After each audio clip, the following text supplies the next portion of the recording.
Hello student, welcome to bio class. और हमें आज पढ़ना है एनाटॉमी, मतलब कि चैप्टर 6 आपका एनाटॉमी या एनोलॉजी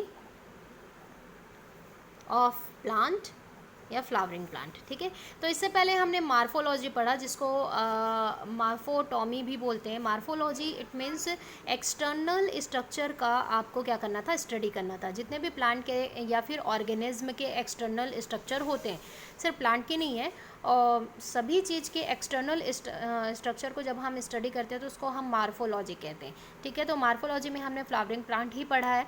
ठीक है, एनाटॉमी ऑफ फ्लावरिंग प्लांट में आपको पढ़ना है कि या फिर ऑर्गेनिज्म में ये पढ़ना है कि जितने भी ऑर्गेनिज्म होते हैं, चाहे वो प्लांटी हो या मैमल्स हो या एनिमल कैटेगरीज के हो, तो उनमें क्या होता है कि उनके जो इंटरनल स्ट्रक्चर होते हैं, उन इंटरनल स्ट्रक्चर के बारे में आज हमको स्टडी करना है। तो पहले हम प्लांट से स्टार्ट करते हैं कि उनके इंटरनल स्ट्रक्चर क्या होते हैं, क्योंकि आपने एक्सटर्नल स्ट्रक्चर तो कंप्लीट कर ही चुके हैं, तो इंटरनल के बारे में समझना बहुत ही ईजी हो जाएगा आप लोगों के लिए। तो स्टार्ट करते हैं सबसे पहले सेल से, और सेल से मिलकर बनता है जो हमारा टिश्यू, मतलब बंडल ऑफ सेल, उसके बारे में।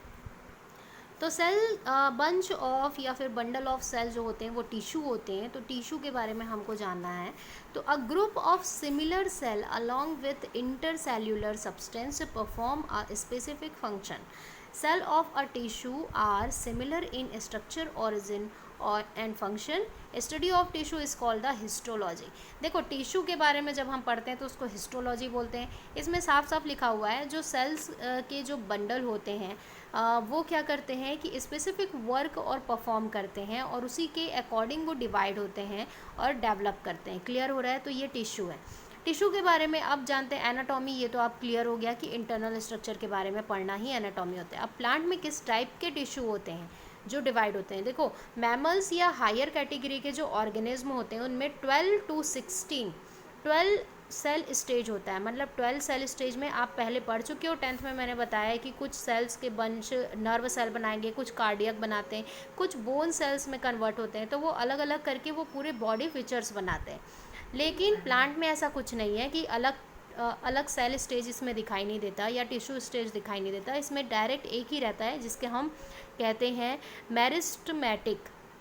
ठीक है, मेरिस्मेटिक टिश्यू जो होता है वही फ्रेशली टिश्यू कहलाता है, जिसको फ्रेशी टिश्यू भी बोलते हैं या फ्रेशी सेल बोलते हैं, जो पैरेन्काइमा, एपिडर्मल, ये सभी लेयर्स को फॉर्म करने में हेल्प करता है। तो मेरिस्मेटिक जो टिश्यू होते हैं वो एक तरह से प्लांट के डेवलपमेंट एंड ग्रोथ के लिए रिस्पॉन्सिबल होते हैं। यहाँ पे आपका पॉइंट वही चीज़ लिखा हुआ है, आप चाहो तो ईजिली इसे नोट डाउन कर सकते हो, ये नोट्स में भी आ जाएगा। तो अब बढ़ते हैं कि ये काम कैसे करते हैं। तो मैरिज्मेटिक जो टिश्यू होता है, जो रूट होता है, देखो जो क्या होता है, सीड होते हैं। जब ये प्लेम्यूल ऊपर की ओर डेवलप करता है और फिर ये आपका जो रेडिकल है वो नीचे रूट सिस्टम बनाता है, ये आप पहले पढ़ चुके हो। तो ये जो रूट सिस्टम में मैंने एक बार बताया था, जब रूट का इंटरनल स्ट्रक्चर हो रहा था तो वहाँ पे मैंने बताया था मैरिज्मेटिक एक टिश्यू होता है जो फ्लैशली टिश्यू होते हैं, और वो कंटिन्यू डेवलप करते रहते हैं और डेवलप करते रहते हैं, और ये प्लेम्यूला के ऊपर ट्रांसफ़र होते जाते हैं। इनका इलोंगुलेशन होता है और ये बढ़ते जाते हैं। ठीक है, इलोंगुलेशन जो प्रोसेस होता है, जिसमें फिर वो मैच्योरेशन प्रोसेस पे आते हैं और धीरे धीरे स्टूट अपने आप ऑटोमेटिकली लेंथ इसकी बढ़ते जाती है। तो ये यहाँ से रेडिकल में जो एक बंच होता है, जिसको हम रूट एपिकल मैरिज्मेटिक टिश्यू बोलते हैं, ये कंटिन्यू, इनको मतलब नहीं है प्लांट मर रहा है ऊपर से, प्लेम्यूल अगर कट चुका है तो भी उनको कोई टेंशन नहीं है, वो अपना डिवीज़न होते ही रहेंगे। ठीक है, तो इस तरीके से इनमें वर्क होता है। तो क्लियर हो रहा है? इसके डायग्राम आप बुक से मत बनाइएगा, इसके डायग्राम मैं आपको सेंड करूँगी, उसको बनाइएगा, क्योंकि इसमें आपको बहुत ही इंटरनल स्ट्रक्चर दिया हुआ है, वो काफ़ी हद तक ईजी पड़ेगा आपको। तो इसके ना बनाकर मैं आपको सेंड करूँगी पिक, उसको बनाइएगा। तो अब जानते हैं कि मैरिज्मेटिक टिश्यू को कितने टाइप्स में डिवाइड किया गया है। तो प्राइमरी एंड सेकेंडरी टाइप्स होते हैं मैरिज्मेटिक टिश्यू के। प्राइमरी टाइप्स जो होता है जो एपिकल और इंटर कैलरी बनाता है। एपिकल और इंटर कैलरी का मतलब ये होता है जो रेडिकल्स होते हैं, है ना, रेडिकल अभी आपने देखा प्लेम्यूल बन रहा है और रेडिकल, तो रेडिकल होते हैं उसमें जो फ्लैशी टिश्यू होता है मैरिज्मेटिक टिश्यू, वो डिवीज़न कंटिन्यू करते रहते हैं और इलोंगेनेशन करते हैं, मतलब वो बड़े होते हैं साइज में, और बढ़ते हुए प्लेम्यूल मतलब स्टूट सिस्टम तक चले जाते हैं। तो स्टूट सिस्टम में जब वैस्कुलर बंडल फॉर्म करता है, तो वैस्कुलर बंडल जब वो मतलब वेल डेवलप हो जाते हैं तो वो इंटर कैलरी में कन्वर्ट हो जाते हैं। मतलब वो क्या होते हैं, स्टेम में आप देखे होंगे जो रफ पोर्शन रहता है, जो हार्ड रहता है काफ़ी, वो होता है इंटर कैलरी। तो ये होता है प्राइमरी मेरिस्मेटिक टिश्यू जो फॉर्म करते हैं इंटर कैलरी का, ठीक है। सेकेंड आते हैं सेकेंडरी पे। तो सेकेंडरी डिवाइड होता है 3 अलग अलग सिस्टम पे, जिसमें सेकेंडरी मेरिस्मेटिक टिश्यू पहला बनाएगा वेस्कुलर में मतलब ये होता है कि इसमें जो प्राइमरी वेस्कुलर बंडल्स होते हैं वो फॉर्म करते हैं। जो आप बुक में देखोगे इसके डायग्राम, जो प्राइमरी बंडल है वो कॉर्टेक्स इस तरीके से रहेगा और इसमें जो जाइलम एंड फ्लोएम के बंचेस होंगे और सभी तरफ से वेस्कुलर बंडल का एक पतला सा थिन लेयर आपको दिखाई देगा। इंटरफेसिकुलर वेस्कुलर में ये होता है कि जो इसमें क्या होगा कि ये अब इलोंगिनेशन करेंगे, मैच्योरेशन फेज पे जाएंगे, उसके बाद क्रॉक कैम्बियन बनता है। तो क्रॉक कैम्बियन वही है जो हार्ड स्टेम बनते हैं जो काफ़ी हार्ड होते हैं, और बीच बीच में देखना आप पेड़ों में इस तरीके से दरार अलग अलग ब्रेक डाउन रहती है और वो छाल ईजिली निकलती है। जो प्लांट के रहते हैं ना वो ईजिली आप पकड़ोगे तो ऐसे बाहर आ जाएगी। तो ये होता है क्रॉक कैम्बियन बनाना। तो क्रॉक कैम्बियन ये होता है कि वो जो सेकेंडरी वेस्कुलर सिस्टम है वो कंप्लीट डेवलप हो चुका है, अब फिर से वो डेड सेल में हो जाते हैं। तो ये डेड होते हैं, याद रखना, जो क्रॉक कैम्बियन होते हैं वो डेड सेल होते हैं प्लांट के। जो इंटरफेसिकुलर वेस्कुलर होते हैं वो इलोंगिनेशन स्टेज पे होते हैं सेल्स, और फेसिकुलर वेस्कुलर सेल जो होते हैं वो क्या होते हैं, लिविंग सेल होते हैं। तो हमेशा आपको ध्यान में रखना है कि कौन से लिविंग सेल है, क्योंकि 1 मार्क्स के क्वेश्चन ऐसे ही आ जाते हैं कि लिविंग सेल प्लांट में कौन से मेरिस्मेटिक टिश्यू में दिखाई देता है, कौन सा डेड सेल है। तो ये सब क्वेश्चन को आपको ध्यान में रखना है कि क्रॉक कैम्बियन या इंटर कैलरी जो होते हैं वो क्या होते हैं, डेड सेल में आ जाते हैं। Apical and the fascicular vascular जो होते हैं ये क्या होते हैं कि लिविंग सेल होते हैं। लेकिन इंटरफेसिकुलर ना डेड में होते हैं ना लिविंग में होते हैं, ये क्या होते हैं, इलोंगिनेशन पीरियड में होते हैं। जो सेल बनते हैं मेरिस्मेटिक वो इलोंगिनेशन पीरियड में चले जाते हैं। तो अब आते हैं एपिकल मेरिस्मेटिक, पहले प्राइमरी के देख लेते हैं।